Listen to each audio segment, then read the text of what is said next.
Hello friends. இன்னைக்கு நம்ம என்ன பார்க்குறோம்னா, கான்ட்ராக்ட் ஆக்ட்ல வந்துட்டு அக்ரீமெண்ட்னா என்னன்னு பார்க்குறோம். ஸோ அக்ரீமெண்ட்னா என்னன்னு பார்க்கறதுக்கு முன்னாடி, ஆஃபர் அண்ட் அக்செப்டன்ஸ்னா என்னன்னு தெரிஞ்சுக்கணும். ஆக்சுவலி ஆஃபர் பிளஸ் அக்செப்டன்ஸ் தான் தான் வந்து அக்ரீமெண்ட். இந்தியன் கான்ட்ராக்ட் ஆக்ட்ல ஆஃபர்னா செக்ஷன் 2A சொல்லியிருக்காங்க. அதாவது சிம்பிளா ஒரு எக்ஸாம்பிளோட சொல்றேன். இப்போ என் ஃப்ரெண்டு வந்து மூவி டிக்கெட்ஸ் வச்சிருக்காங்க. என்கிட்ட மூவி டிக்கெட்ஸ் கேட்குறாங்க வேணுமான்னு. ஸோ என் ஃப்ரெண்டு வந்து எனக்கு ஆஃபர் பண்றாங்க டிக்கெட்ஸ. ஸோ வந்து என் ஃப்ரெண்டு அந்த பார்ட்டி பண்றது வந்து ஆஃபர். ஓகேங்களா? அத நான் அக்செப்ட் பண்ணிக்கன்னா அது அக்செப்டன்ஸ். அது செக்ஷன் 2Bல வந்து டிஃபைன் பண்ணியிருக்காங்க. இப்ப இது 2ம் சேர்ந்தா தான் agreement. So offer plus acceptance இருந்தா தான் அந்த இடத்துல அக்ரீமெண்ட் இருக்கும். இப்போ ஆஃபர்னா என்ன அப்படின்னு சொல்லிட்டு டெஃபினிஷன் பார்க்கலாம்.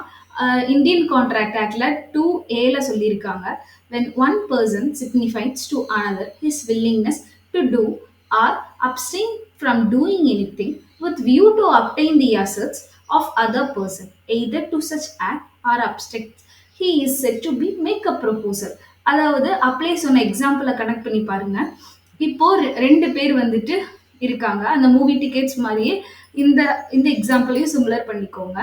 இப்போ ஒருத்தவங்க வந்து ஹவுஸ வந்து சேல் பண்ணணும்னு நினைக்கிறாங்க. இன்னொருத்தவங்க கிட்ட சொல்றாங்க. அவங்க புரோக்கராவும் இருக்கலாம், பார்ட்டியாவும் இருக்கலாம், இல்ல யாரா வேணாலும் இருக்கலாம். ஸோ ஒருத்தவங்க வந்து ஹவுஸ சேல் பண்ணணும்னு நினைக்கிறாங்க. ஸோ அத சொல்றாங்க. அவங்க அந்த ஒரு ப்ரொபோசல வைக்கிறாங்க. அதுதான் வந்து ஆஃபர்.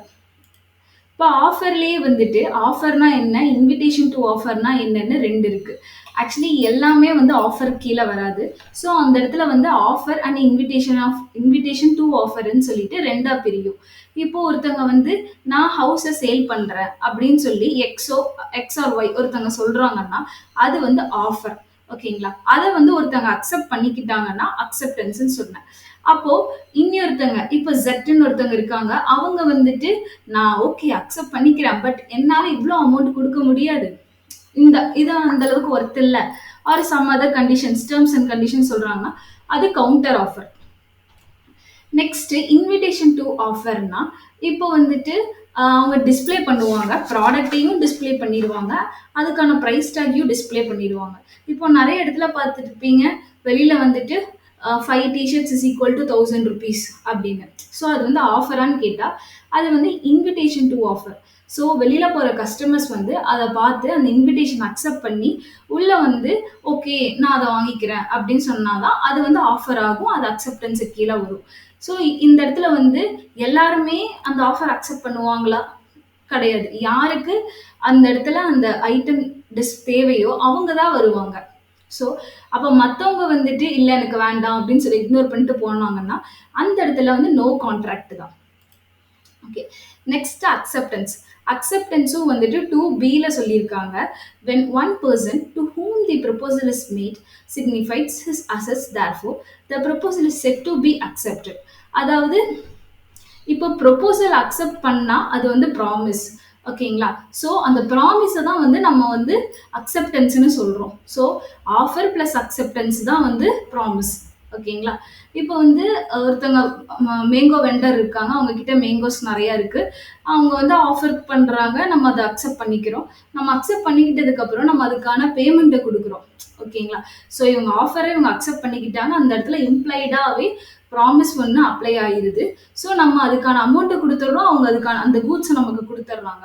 ஸோ இந்த இடத்துல வந்து எக்ஸ்சேஞ்சும் நடந்துருது. ஸோ ப்ராமிஸ் ஃபுல்ஃபில் ஆயிருது. ஸோ இதுதான் வந்து அக்செப்டன்ஸ். Next agreement. அக்ரிமெண்ட்னா ஆஃபரும் offer plus acceptance is equal to agreement. முன்னாடி சொன்ன மாதிரி தான்.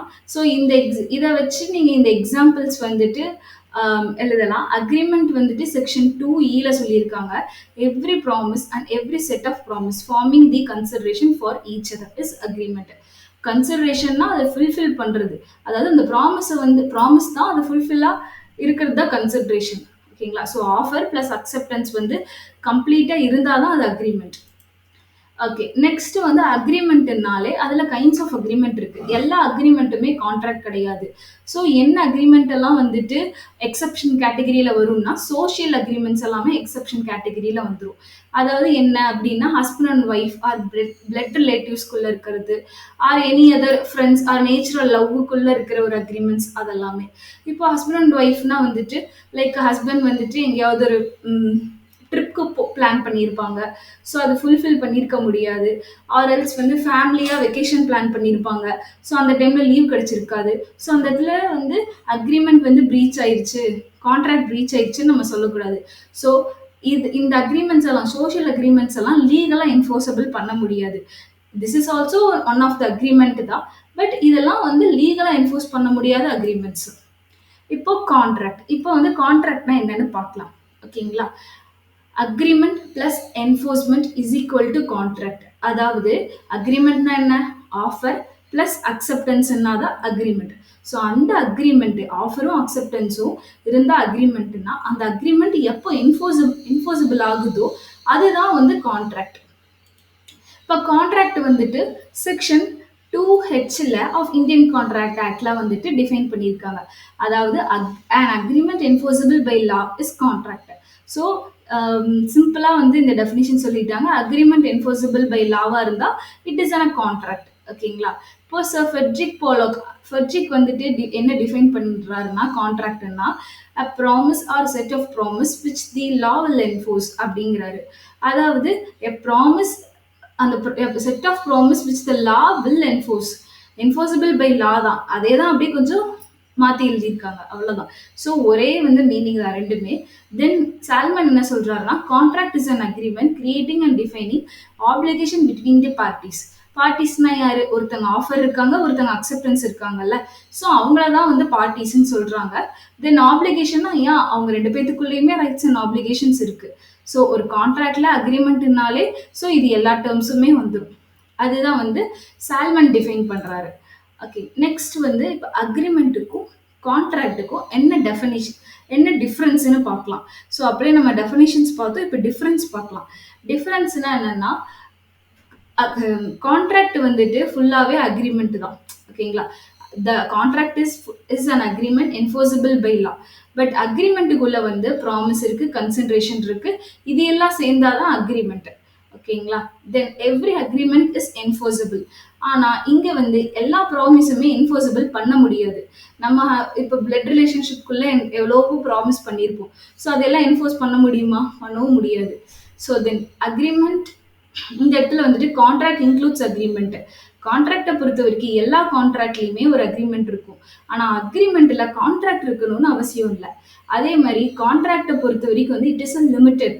அதாவது இட்ஸ் கான்ட்ராக்ட்னா இந்த டேர்ம் வந்துட்டு only for industrial or commercial அந்த ஆக்டிவிட்டீஸ்குள்ள வருது. பட் அக்ரிமெண்ட்டுங்கிறது அப்படி இல்லை. டே டு டே லைஃப்ல இருக்கிற எல்லா ஆக்டிவிட்டீஸ் கூடமே அக்ரிமெண்ட்ல வரும். So it is a wider scope. Then வந்துட்டு every contract contains legal obligation.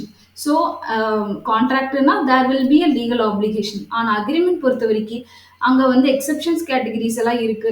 அது இல்லாம ப்ராமிசஸ் நாட் என்ஃபோர்ஸபிள். ஸோ அந்த இடத்துல லீகல் ஆப்ளிகேஷன் இல்லை. தென் இப்போ பால்ஃபர் விசஸ் பால்ஃபர்னு சொல்லிட்டு ஒரு ஃபேமஸான கேஸ்லாம். அதாவது அக்ரிமெண்ட்னா என்ன அப்படின்னு சொல்லி சொல்ற ஒரு கேஸ்லாம். வைஃப் வந்து ஹஸ்பண்ட் அண்ட் ஒய்ஃப் இங்கிலாந்துல இருக்காங்க. ஹஸ்பண்டுக்கு வந்து சிலோன்ல ஒர்க் கிடைச்சிருக்கு.